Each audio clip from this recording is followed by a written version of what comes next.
Now let me invite the Chair-Rapporteur of the Intergovernmental Working Group on the effective implementation of the Durban Declaration and Programme for Action, Mr. James Waweru. You have the floor. Thank you, Chairperson, Excellencies, distinguished delegates. It's good to be back in this room. We are witnessing an unprecedented escalation in conflict and violence that cannot be described in words. Conflicts, geopolitical tensions, climate change disruptions, migration crisis are impacting our societal vulnerabilities deeper and deeper.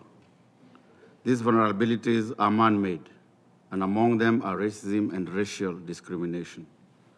Racial discrimination is all too often the root cause of armed conflicts. Racism is resurging globally, fueled by rising religious intolerance and supremacist ideologies that are causing division and violence. Public figures incite hatred against migrants, portraying them as threats to political or economic stability. Sadly, racial profiling, institutionalized racism, and the excessive use of force by law enforcement persists, highlighting the pervasive nature of these injustices. We are witnessing a multitude of assaults on human rights, threatening to destroy the promise of peace and equality made here 80 years ago last week. In the midst of all this bleak outlook, we have gathered today to reaffirm the importance of dialogue amongst peoples, among states, and to emphasize that multilateralism is now more necessary than ever before. Chairperson, it is an honor to represent the Intergovernmental Working Group on the effective implementation of the Durban Declaration and Programme of Action on the elaboration of the draft United Nations Declaration on the respect, protection, and fulfilment of human rights of people of African descent.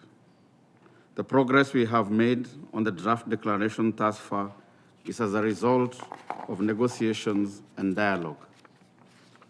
During our 23rd session, which took place from 13th to 17th January this year, the working group completed the first reading of the draft declaration.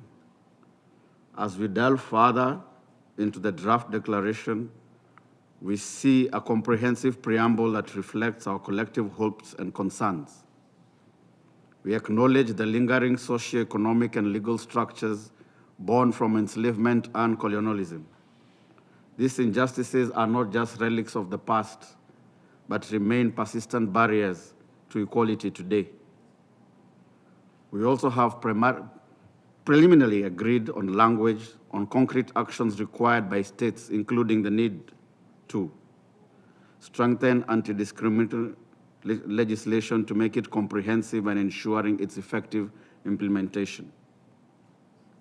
Steps to adopt affirmative action policies for the people of African descent to alleviate and remedy disparities and structural disadvantages. To implement national plans of action to promote diversity, equality, equity, social justice, and equality of opportunity. To combat all acts of racism, including the dissemination of ideas based on racial superiority or hatred, incitement to racial hatred or violence. The need to address contemporary forms of racism, including those resulting from the use of digital tools, artificial intelligence, and information and communication technologies. The need to prevent algorithmic bias and racial profiling. The need to combat impunity and enhance accountability for racially motivated crimes in sport. The working group has also identified areas that will require further discussions as these negotiations progress. These include the concept of Afrophobia, collective rights, the rights to ancestral lands, environmental rights, and the right to remedy and reparations for racial discrimination rooted in enslavement. Excellencies, today we find ourselves at a crossroad where we feel the weight of concern While we feel the weight of concern for those who continue to bear the burdens of injustice, we must confront the reality that progress towards reparatory justice remains slow and is a very pressing issue, and that racial discrimination still permeates every fabric of our societies, sadly. The DDPA has faced challenges, however. It still remains the beacon for anti-racism efforts globally, guiding our struggle towards, against contemporary forms of racism, discrimination, xenophobia, and related intolerance.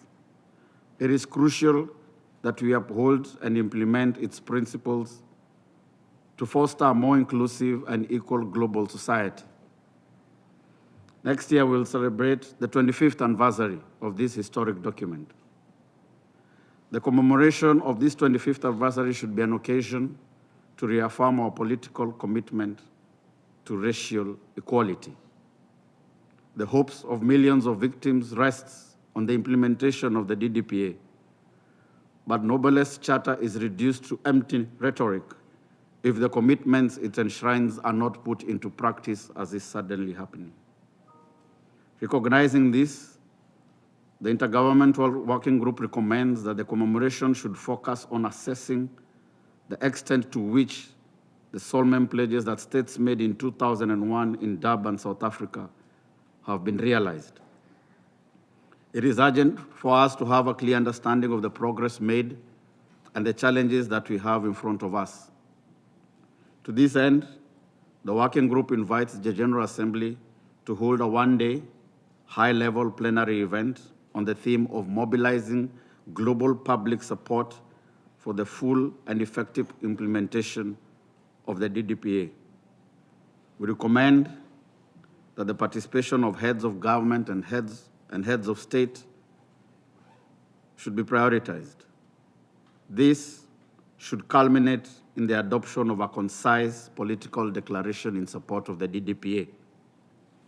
Excellencies, as I go to close, today the implementation of collective agreements of our international community, such as the Durban Declaration and Program of Action, are more urgent than ever.